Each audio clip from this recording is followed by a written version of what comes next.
Bogotá se conoce porque tiene un clima bimodal. Su temperatura constante es de 10 grados, pero se ha llegado a 4 grados por el cambio climático.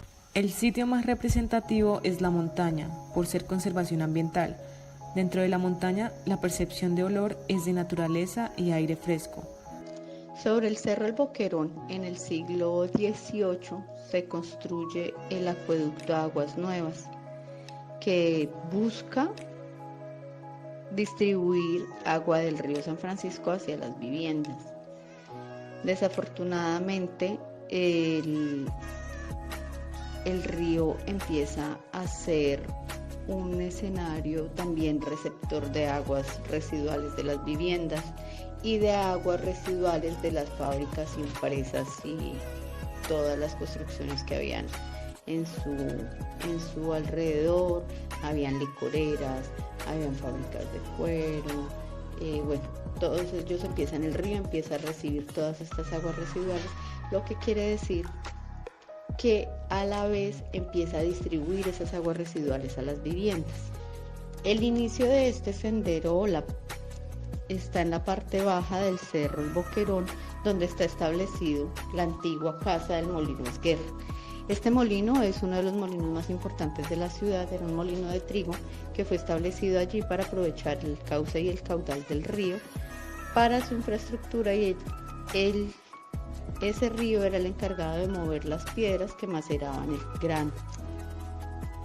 En la actualidad se puede experimentar o conocer el río en su cauce natural, aunque no con el mismo caudal, en el sendero ecológico que se ha establecido sobre el Cerro El Boquerón y que actualmente está siendo administrado por la empresa de acueducto de Alcantarillado de Bogotá.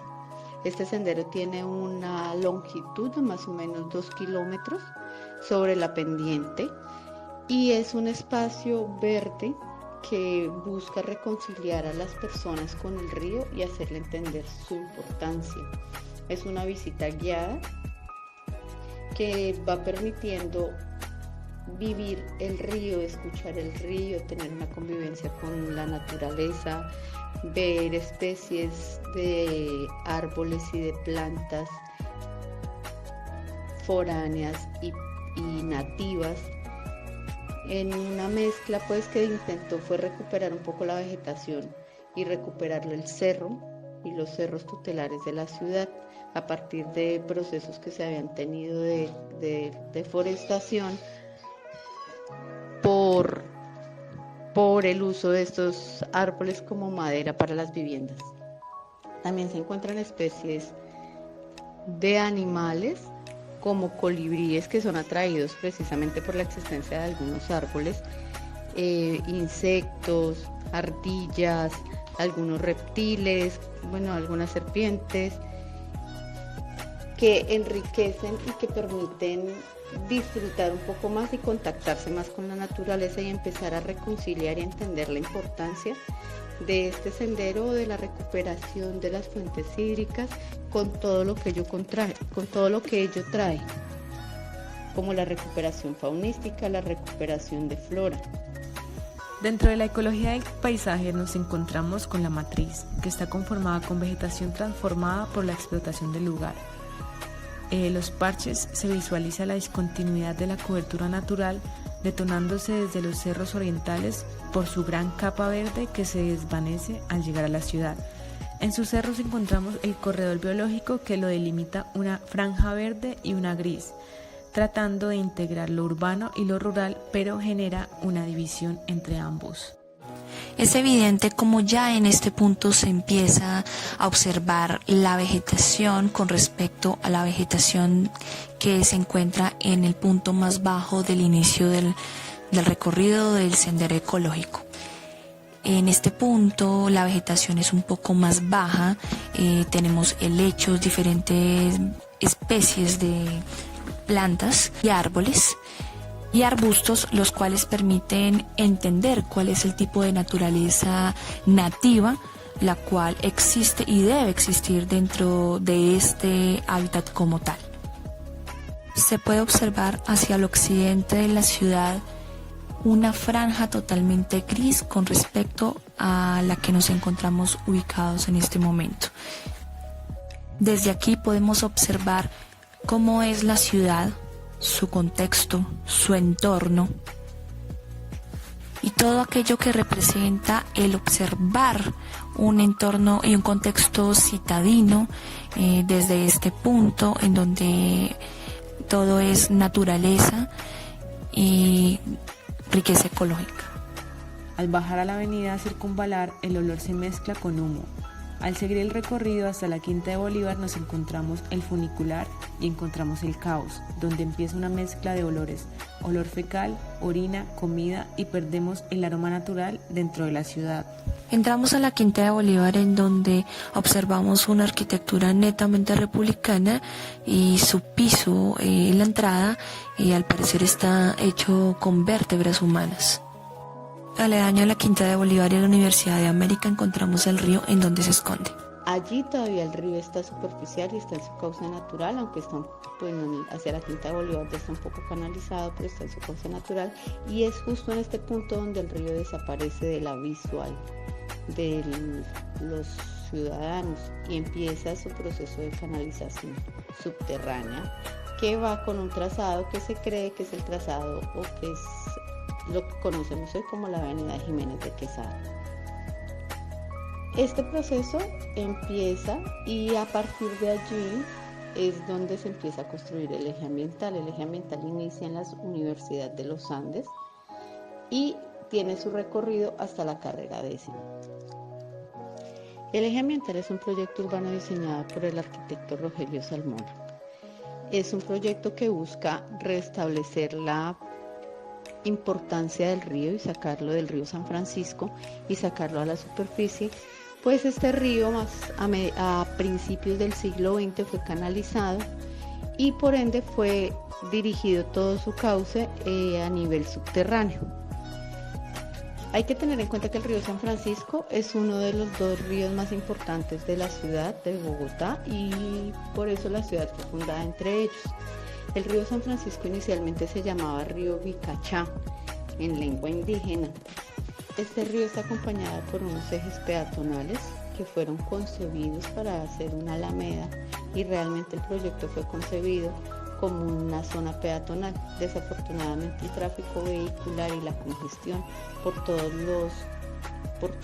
los establecimientos que hay en esta zona han impedido que se tenga así y de hecho se han tenido que cambiar algunas estructuras de ladrillo porque pues el Transmilenio actualmente está transitando por allí y obviamente los ladrillos que estaban en el piso, que habían sido diseñados con un color específico y en un material específico para piso peatonal, no lo soportaron.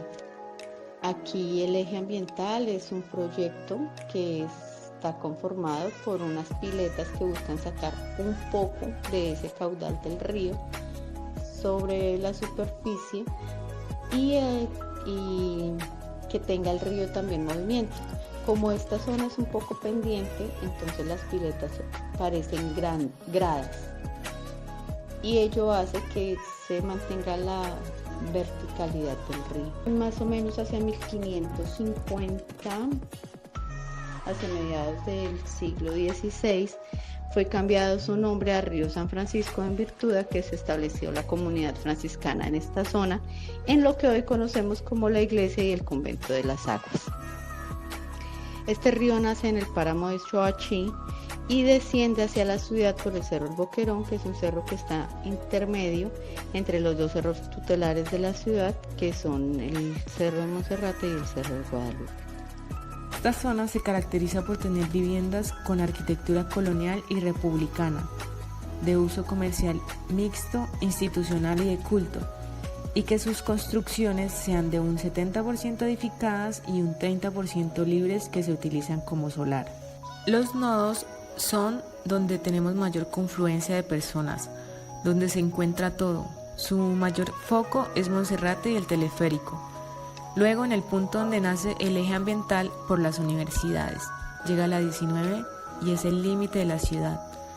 El tercer nodo es frente al Parque Los Periodistas porque es otro punto de encuentro de las universidades.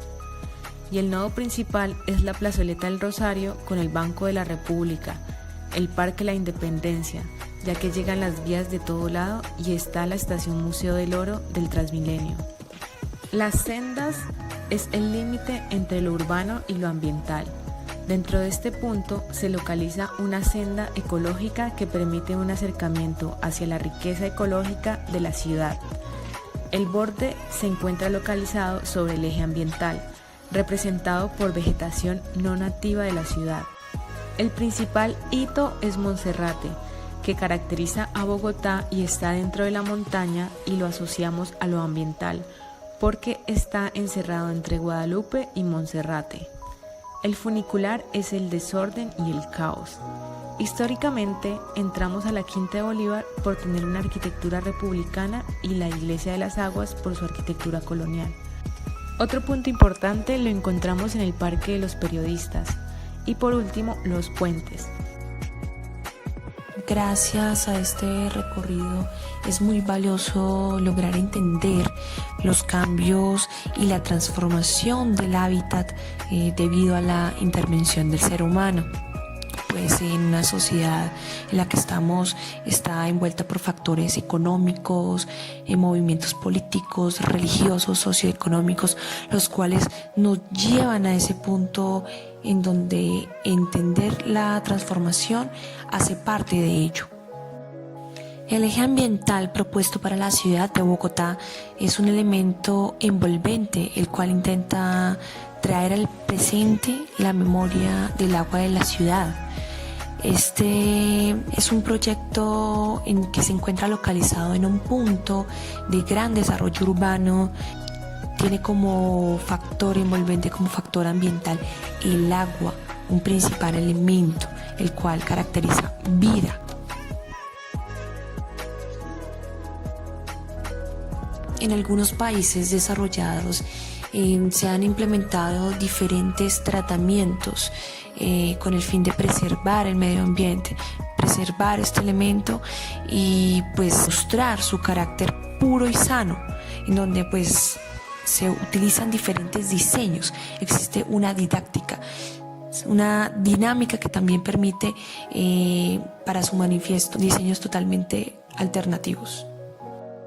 Para esto es importante que el análisis de la cultura y de las costumbres de su población circundante sea la más precisa con respecto a su hábitat, con el fin de que su comportamiento sea la respuesta exitosa ante esta intervención. En Bogotá se trabajó una especie de hilo que concentra una corriente de agua que está envuelta en concreto y vegetación no nativa de la zona, que evidencia pues claramente que hay un traslado e interposición de elementos naturales que sí han sido simbólicos a nivel nacional, pero que actualmente pues en la ciudad de Bogotá no generan una conexión con la propia naturaleza del sector y como tal la ecología de la ciudad. Hoy día es evidente la contaminación, la cual se está presentando en el eje ambiental de la ciudad, pues anteriormente existía un maltratamiento de aguas residuales y desechos, en donde con el pasar de los años, como tal, el río fue ocultado bajo una superficie de concreto. Es muy claro que la pretensión de este proyecto se basó en la importancia de tener un óptimo trato de nuestros recursos naturales y traer a la ciudad de Bogotá la memoria del agua. Pero pues si se hace un fuerte análisis sobre este criterio para la formulación de este diseño, definitivamente este nos conlleva a que hubo falta de análisis en determinantes físicas, culturales, ambientales, urbanas e históricas de su hábitat. Existen especies de árboles, arbustos y plantas nativos, los cuales debieron haber sido implementados en este proyecto y no haberse dejado de un lado. Quizá no solo el jugar con una barrera de concreto, sino haber formulado otro tipo de diseño que ayudase a la identificación de algunos criterios en respuesta positiva a una concepción de un espacio que como tal permitiera romper la polución, la concentración masiva de personas que los nodos de un recorrido evidencian a través de la formulación de islas, oasis, tal vez como una mejor alternativa. El análisis de un entorno es importante, ya que el evocar factores como la cultura religiosa, la cultura política de la ciudad, estas nos conllevan a tener en cuenta una valoración bastante grande con respecto al ámbito cultural. Debe existir también una significación cultural muy amplia, la cual nos permita entender la importancia de todos los elementos de preservación de estos bienes vistos, los cuales evoquen el patrimonio cultural de la ciudad. Que tal vez el eje ambiental ha sido observado como parte del patrimonio ecológico y cultural de la ciudad, pero pues su pretensión inicial es un punto de discusión con respecto al funcionamiento de la misma, pues su contaminación y mal manejo son muestra de que es un éxito que no ha sido totalmente desarrollado. Reflexionar sobre nuestro actuar frente a la riqueza ecológica y cultural que un territorio posee es una de las principales opciones para el mejoramiento del hábitat y la calidad de vida de sus especies. Este contexto nos llevó a querer hallar esa conexión que debe existir entre un ambiente natural con el de uno rígido y citadino, el cual hoy día se ve tergiversado por la intervención humana.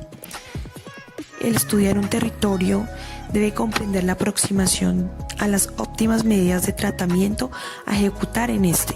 La intervención de un territorio debe estar ligada a la correcta funcionalidad de los espacios en conexión a la calidad de vida de sus especies.